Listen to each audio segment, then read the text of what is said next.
Magandang umaga mga minamahal ko. Mayroon ako sa inyo ipapahayag tungkol sa Panginoon Kristo. Yung pinangako ko kung paano siya naging Diyos. Kasi may takdang panahon ang kanyang pagka-Diyos. Dito sa Biblia, ipapaliwanag ko sa inyo. Hindi sa karunungan ng tao, kundi karunungan dito na sa Biblia, mga ipinahayag ng mga apostol kung paano siya naging Diyos at siya ipinanganak tao. Dito sa Lucas 1:30, ihinula siya dito. Sa Lucas 1:30, ang sabi dito, kaya sinabi sa kanya ng anghel, huwag kang matakot Maria, sapagkat kinalugdan ka ng Diyos, makinig ka. Ikaw ay maglilihi at manganganak ng isang lalaki, at siyang tatawagin mong Jesus. Magiging dakila siya. Magiging dakila lang ha. Magiging dakila siya, hindi dakila, magiging dakila siya, at tatawaging anak ng taasan. Ibibigay sa kanya ng Panginoon Diyos ang trono ng kanyang amang si David. Ibibigay pa lang ng kanyang ama ang trono ng kanyang amang si David. Hindi ibibigay pa lang. Malalaman ninyo kung kailan ibinigay ito. Kaya mga minamahal ko, maliwanag dito na ipinanganak siya, hindi dakila. Walang kapangyarihan siya, ibibigay pa lang. Malalaman ninyo kung kailan ibinigay, kung anong ginawa niya bago ibinigay sa kanya ang kapangyarihan ng kanyang amang David. Dito sa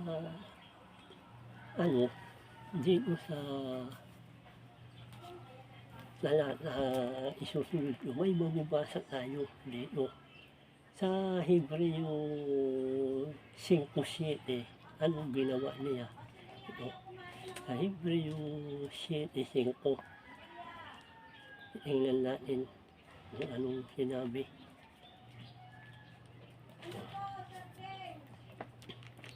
Dito sa Hebreo talata 5, kapitulo 5, ang talata 7. Noon si Jesus ay namumuhay rito sa lupa, siya ay dumalangin at lumuluha, sumasamo sa Diyos na makapagliligtas sa kanya sa kamatayan. Nung nandito siya sa lupa, may kamatayan siya kasi tao siya. Kung Diyos siya, walang kamatayan. Kaya maliwanag dito sa Bible na pinahayag na tao talaga siya, may kamatayan. Ito. At dinilig siya dahil sa lubusan siyang nagpakumbaba. Bagamat siya ay anak ng Diyos, natutuhan niya ang tunay na kahulugan ng pagsunod sa pamamagitan ng pagtitiis. Natutunan niya ang tunay na pagsunod dahil marami sa atin sumusunod hindi tunay, lalo na yung mga nangangaral. Sumusunod sila pero hindi tunay ang pagsunod nila, mga minamahal. Kaya si Kristo, natutuhan niya ang tunay, kahulugan ng tunay na pagsunod sa pamamagitan ng pagtitiis. Ito, sunod natin.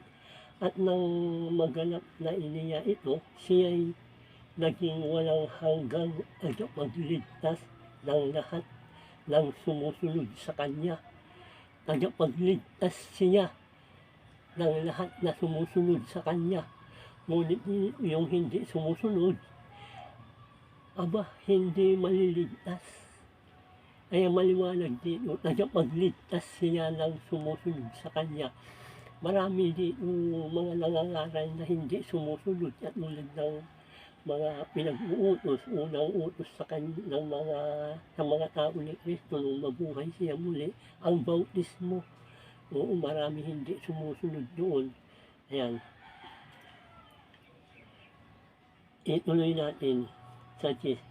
Minarapat ng Diyos na siya'y gawing dakilang saserdote. Nung siya nasa lupa, dakilang saserdote siya, dakilang pare. Siya ay pare dito sa lupa nung nandito siya, dakila.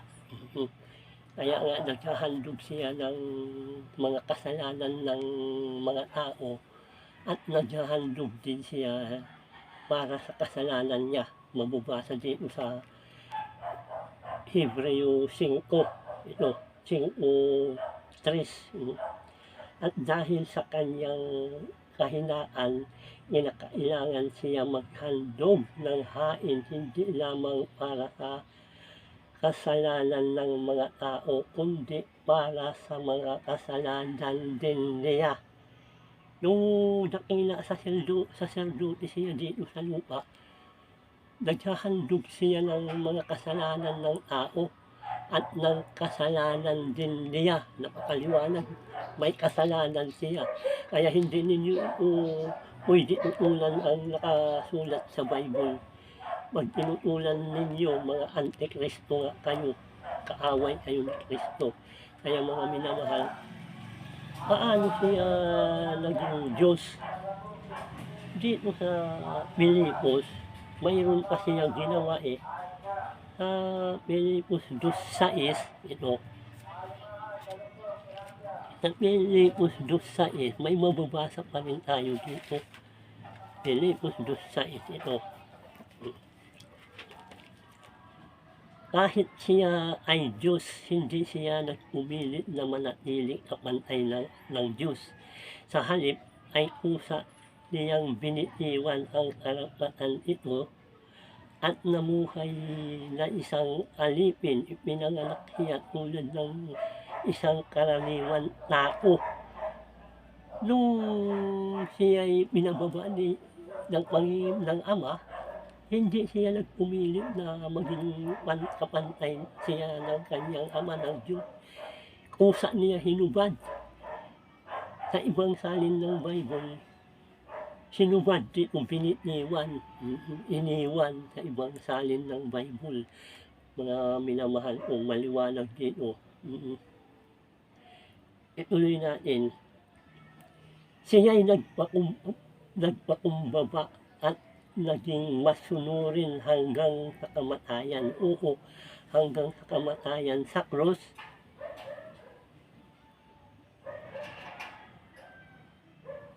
Kaya naman siya'y itinampok ng Diyos at binigyan ng pangalan higit sa lahat ng pangalan.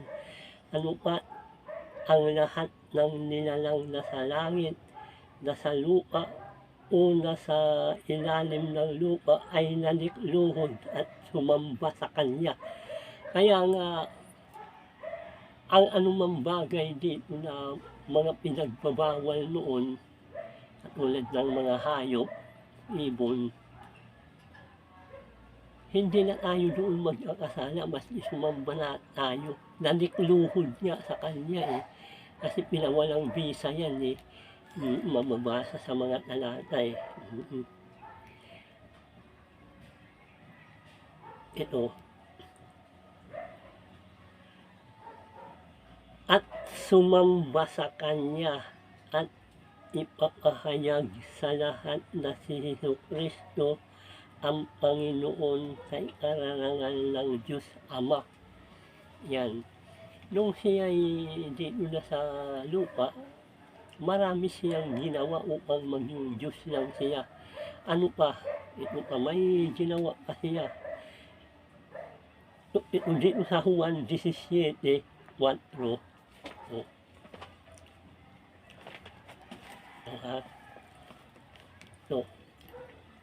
Ang sabi niya, inihayag ko rito sa lupa ang iyong karangalan, natapos ko na ang ipinagagawa mo sa akin. Kaya Ama, ipagkaloob mo sa akin ngayon ang karangalan taglay ko sa piling mo bago pa likhain ang sanlibutan.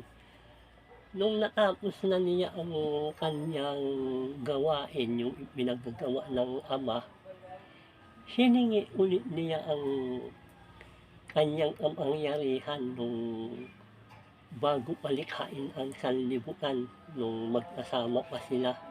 Kasi iniwan niya sa langit binitiwan, hinubad. Kaya maliwanag ang Bible ang nagpapahayag dito, hindi ako, binabasa ko lang. Kailan naman ibinigay ito sa kanya, yung kapangyarihan? Dito sa Mateo 28:16. Nandito, ang 11 alagad ay nagpunta sa Galilea, sa bundok na itinuro sa kanila ni Jesus. Nang makita nila si Jesus, siya'y sinamba nila. Bagamat may ilan nag-aalinlangan, lumapit si Jesus at sinabi sa kanila, ibinigay na sa akin ang lahat ng kapangyarihan sa langit at sa lupa. Ayan, takpalang ibinigay nung mabuhay siya ang kapangyarihan ng langit at saka sa lupa. Diyos na siya doon. Nung mabuhay siya doon, anong una inutos sa atin ng mga inutos ng Panginoon Jesus sa mga apostol? Ito, isunod natin ito. Kaya humayo kayo at gawin ninyo alagad po ang lahat ng bansa. Bautismuhan ninyo sila sa ngalan ng Ama at ng Anak at ng Espiritu Santo. Yun ang pinag-utos una. Bautismuhan, gawin ninyo alagad ang lahat ng bansa. Bautismuhan ninyo sa ngalan ng Ama at ng Anak at ng Espiritu Santo. Kaya nga ang Panginoon Jesucristo, yung pangalan, ipinambabautismo doon sa itinuro ko. At turuan sumunod sa lahat ng pinag-utos ko sa inyo. Ayan. Napakaliwanag na sa mga pinag-uutos sila, kailangan tayo sumunod sa mga utos niya. Marami sa atin mga mangangaral na inutos na hindi pa rin sinusunod. Katulad ng bautismo, utos yan dito. Katulad na ang mga babae, hindi kailangan magturo sa iglesia. Pero iyan ang sinusuway kasi hula yan Kung ano noon ang mga apostol na mga nasa hula dito, ganun din ang ginawa noon. Kaya hanggang ngayon, ganun din ang ginagawa. Yung nakasulat dito na pinagbabawal ni Kristo, iyan ang linalabag nila. Iyan yung mga anti-Kristo. Iyan yung mga anti-Kristo. Laban sa utos ni Kristo. Marami dito pinag-uutos na sinusuway. Kaya napakaliwanag dito. Nung mabuhay siya, una inutos ang bautismo. Kaya maliwanag dito na marami sumusuway dito. Iyan yung mga sumusuway. Mga anti-Kristo yan. Kaya inaalam ko sa inyo, bagamat ako ganito, walang pinag-aralan dito sa Bible lang ang kinukuha ko na itinuturo. Wala akong itinuduksong na mga kaalaman ng tao kasi wala man akong pinag-aralan. Dito lang ako pumupokus sa mga talata, doon ko kinukuha ang paliwanag, yung mga katunayan. Kaya kung susundin ninyo, tiyak na ligtas kayo. Maliligtas kayo. Hindi ako nito ang nagpapahayag. May nagtuturo nito sa akin, hindi tao, hindi ko ginaya ito sa tao, at hindi galing din ito sa akin, hindi. Kaya salamat sa inyo kung naangkiliin ninyo, kaya salamat.